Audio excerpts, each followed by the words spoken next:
27 दिनों से जारी भीषण जंग में अमेरिका ने ईरान के हजारों मिलिट्री ठिकानों को उड़ाने का दावा किया है। अमेरिकी सेंटकॉम के मुताबिक जंग में अब तक IRGC के 10,000 से ज्यादा ठिकानों को तबाह कर दिया। ईरान की मिसाइल, ड्रोन और नेवल प्रोडक्शन का करीब 2/3 हिस्से को ध्वस्त कर दिया। ईरान के सबसे बड़े वॉरशिप का करीब 92% हिस्सा खत्म कर दिया।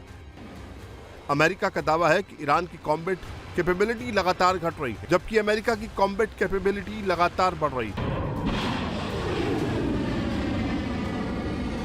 युद्ध के दौरान ईरान लगातार मिडिल ईस्ट में अमेरिकी बेस को निशाना बना रहा है। अमेरिकी शेयर होल्डर वाले तेल और गैस के ठिकानों को टारगेट कर रहा है।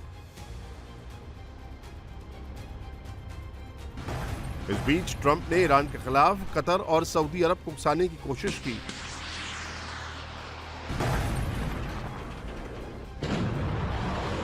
लेकिन अमेरिका को चकमा देते हुए कतर ने आधिकारिक तौर पर ईरान की जंग से खुद को अलग थलग कर लिया है।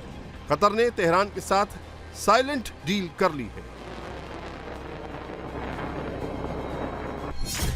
डील के तहत अगर ईरान कतर के तेल और गैस ठिकानों पर हमला नहीं करता तो उसे $6 बिलियन दिए जाएंगे। ये पैसे सीधे ईरान की इस्लामिक रिवोल्यूशनरी गार्ड्स कॉर्प को दिए जाएंगे। कतर ने साफ कह दिया है कि जंग में वो ईरान के खिलाफ नहीं है।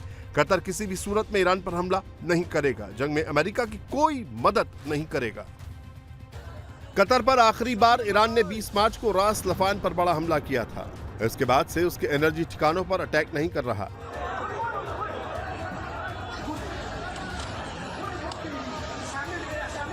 ईरान के खिलाफ जंग में सऊदी अरब के कूदने पर भी अब सस्पेंस बना हुआ है। पहले सऊदी ने ईरान के खिलाफ युद्ध में उतरने की बात तो कही थी।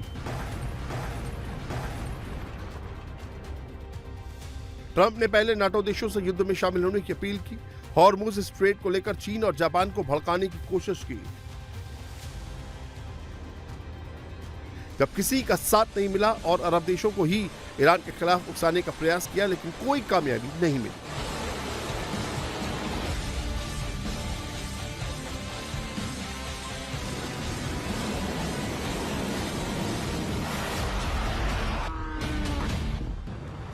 जंग में अकेले पड़ गए ट्रंप अब किसी तरह युद्ध से निकलने की कोशिश में लगे हैं। सीज फायर के लिए रास्ता निकाल रहे हैं।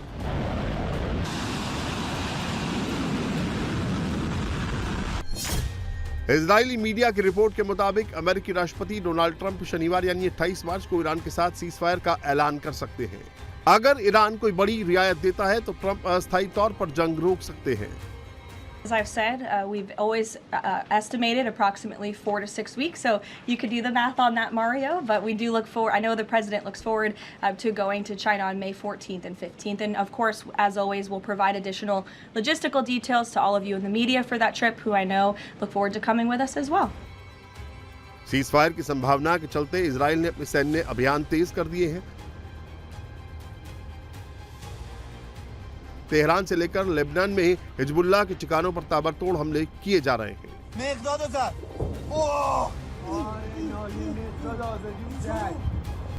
अमेरिका और ईरान के बीच सीज फायर को देखते हुए इजरायली प्रधानमंत्री बेंजामिन नेतन्याहू की अगुवाई में हाई लेवल मीटिंग हुई, जिसमें युद्ध के आखिरी लक्ष्यों को तेजी से हासिल करने की रणनीति बनाई गई। नेतन्याहू ने सेना को निर्देश दिए हैं कि संभावित सीज फायर से पहले ईरान के मिसाइल ठिकानों को तबाह कर दिया जाए। अब हमारे सामने हिजबुल्लाह को खत्म करने का मुद्दा है।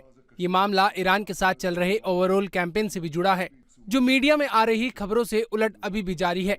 हालांकि हम लेबनान की स्थिति में मौलिक बदलाव लाने के लिए हर संभव प्रयास करने के लिए डिटरमाइंड है।